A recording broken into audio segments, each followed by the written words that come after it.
Bonjour à tous, j'espère que vous allez bien. C'est Thomas, vous regardez le Labo de Tho et aujourd'hui on va pas parler d'iPhone 13 ou d'iPad mini, mais d'art numérique, d'intelligence artificielle, de technologie et de crypto-monnaie. Et s'il y a bien quelque chose qui regroupe presque tous ces domaines, c'est les NFT.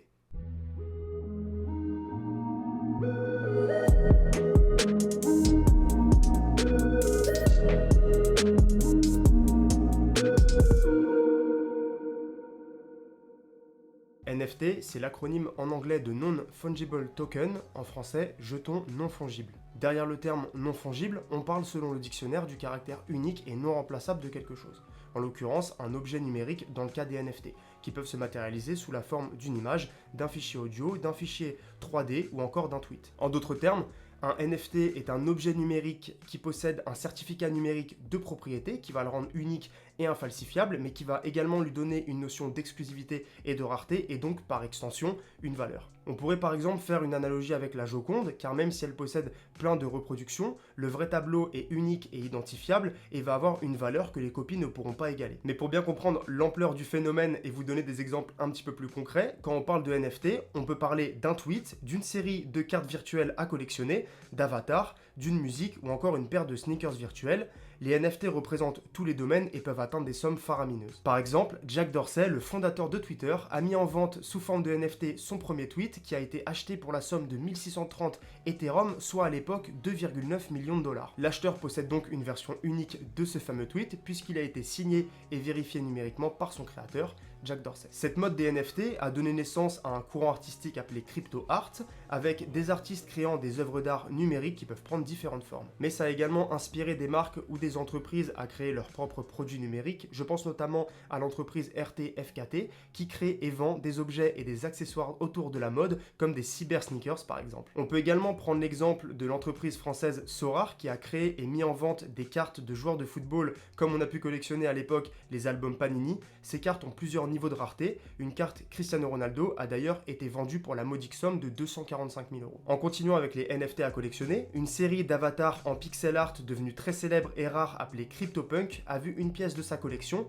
CryptoPunk 5217, attribuer une valeur de 5,4 millions de dollars. Ces NFT vont donc avoir des valeurs uniques, dépendantes de la hype autour de l'objet, de l'utilité potentielle ou encore de leur rareté. Mais en réalité, le marché est encore très spéculatif et les acheteurs et revendeurs ne sont pas toujours forcément des artistes. Il y a aussi des investisseurs qui comptent sur la hype autour du sujet ou de certains objets pour acheter puis revendre à prix d'or ces jetons numériques sur lesquels ils auraient parié, ce qui nous fait évidemment penser à l'engouement autour des crypto-monnaies. Si on met de côté cet aspect spéculatif et purement financier, dans l'art par exemple, les NFT pourront assurer les artistes contre la copie et la falsification de leurs œuvres numériques par l'authentification unique sur la blockchain de l'œuvre initiale, ce qui pourra être les prémices d'un moyen permettant de réglementer la propriété numérique par exemple. Mais toutes ces transactions ne se réalisent pas dans des devises classiques comme l'euro ou le dollar. Lorsqu'on parle des sommes de vente de certains NFT, on donne une valeur correspondante à la valeur en crypto-monnaie utilisée pour acheter cet objet numérique.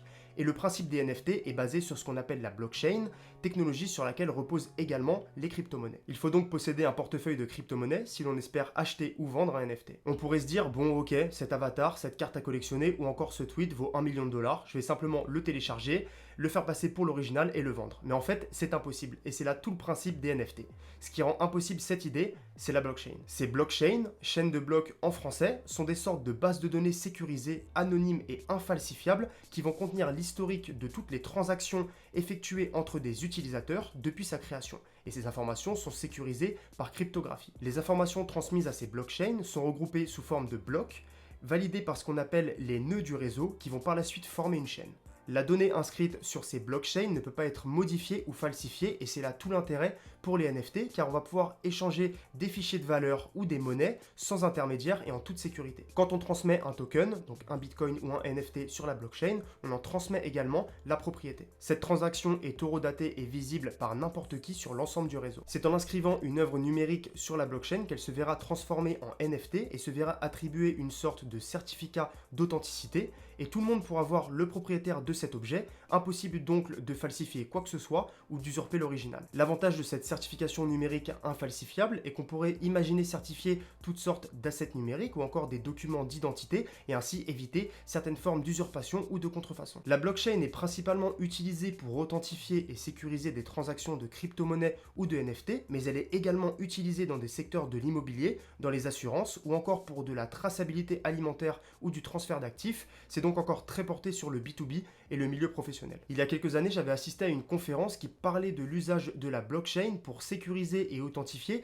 des ouvertures automatiques de chambres d'hôtel ou de voitures par exemple avec son smartphone. Mais bon, je suis très loin d'être un expert de la blockchain et il existe tout un tas de vidéos sur YouTube ou d'articles sur internet qui parlent du sujet avec beaucoup plus d'exactitude et de profondeur. Retenez juste que dans le cas des NFT, le certificat d'une œuvre numérique unique est inscrit dans un registre qui ne pourra pas être modifié et la consultation de ce registre permettra d'attester l'authenticité de l'œuvre que vous achetez ou que vous vendez. Et vous savez quoi? Nous aussi on va créer un NFT et on va essayer de le vendre. Mais pour espérer pouvoir obtenir de l'argent en échange d'une propriété numérique, il faut déjà posséder quelque chose. Vous pouvez tout à fait convertir en NFT une instrumentale que vous auriez faite sur Logic Pro, un avatar réalisé sur Photoshop ou Illustrator, ou encore une photo particulière que vous avez prise lors d'un voyage. Chez les artistes qui réalisent des tableaux ou des prints par exemple, il peut être tout à fait judicieux de créer une série d'œuvres numériques que vous allez pouvoir vendre sous forme de NFT. C'est donc un nouveau canal et une nouvelle opportunité de vente pour les artistes, en plus de créer de l'exclusivité et de la rareté autour de son art et de garantir à l'acheteur qu'il sera la seule personne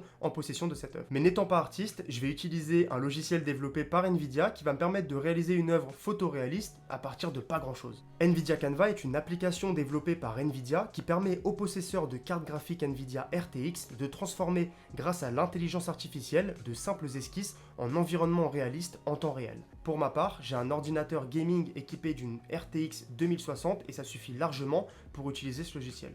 L'idée va être de générer une image photoréaliste à partir de simples formes ou d'esquisses que le logiciel va interpréter et transformer. On va pouvoir aussi sélectionner différents matériaux comme l'eau, l'herbe, la roche, les nuages, etc.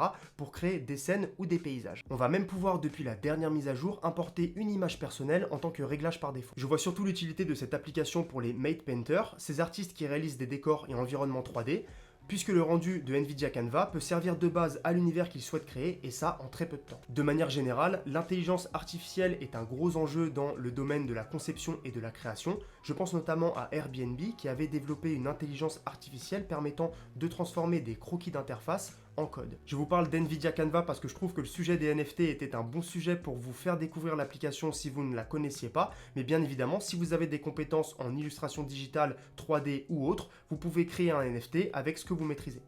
Vous avez juste besoin à la fin de cette étape d'un objet numérique que vous allez pouvoir mettre en vente sur une marketplace de NFT. Pour vendre un objet numérique sous la forme de NFT, il va falloir respecter plusieurs étapes. Première étape, se créer un portefeuille de crypto-monnaies qui va vous permettre de transformer votre objet en NFT, le mettre en vente sur une marketplace, mais également de recevoir la somme de la vente de votre objet. Il existe maintenant de nombreuses plateformes de NFT, mais toutes ne se valent pas. Certaines nécessitent une validation au préalable avant que votre œuvre puisse être publiée. Certaines, comme Rarible, accepte toutes les œuvres, même si vous n'êtes pas un artiste reconnu par exemple. De mon côté, j'ai déjà un portefeuille crypto puisque je suis pas loin d'être millionnaire en Dogecoin et en Ripple. Je vais donc me créer un compte sur Rarible, connecter mon portefeuille, puis rentrer les différentes informations pour mettre en ligne ma superbe œuvre d'art, le nom, la description, le prix et les différentes options relatives à la vente, si on veut un prix fixe, une enchère ou autre.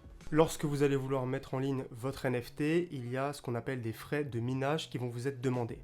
En ce moment, les frais de minage sont assez hauts, ça équivaut à peu près à 93 $, donc il va falloir vous acquitter de cette somme de 93 $ pour pouvoir mettre votre NFT en ligne. Je vous conseille donc, si vous voulez être en bénéfice, de mettre un prix de vente au moins supérieur à 100 $.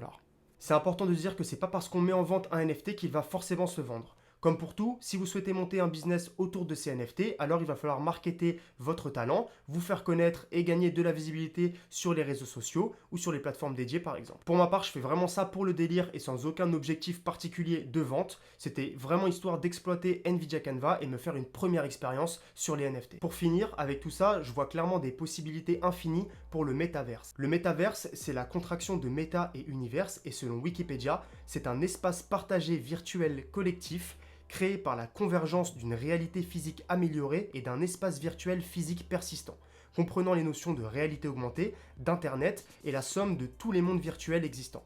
Ce n'est donc pas un univers virtuel comme on pourrait le croire. Facebook, Epic Games et tous les autres géants de la technologie s'intéressent à cette notion de métaverse et je pense que je ferai une vidéo dédiée à ce sujet. On pourrait imaginer dans le futur une vie numérique matérialisée par une économie, des interactions dans un espace plus proche de notre réalité que des films de science-fiction mélangeant monde physique, réalité virtuelle, réalité augmentée, dans lesquels on pourrait acheter des habits, des accessoires, etc.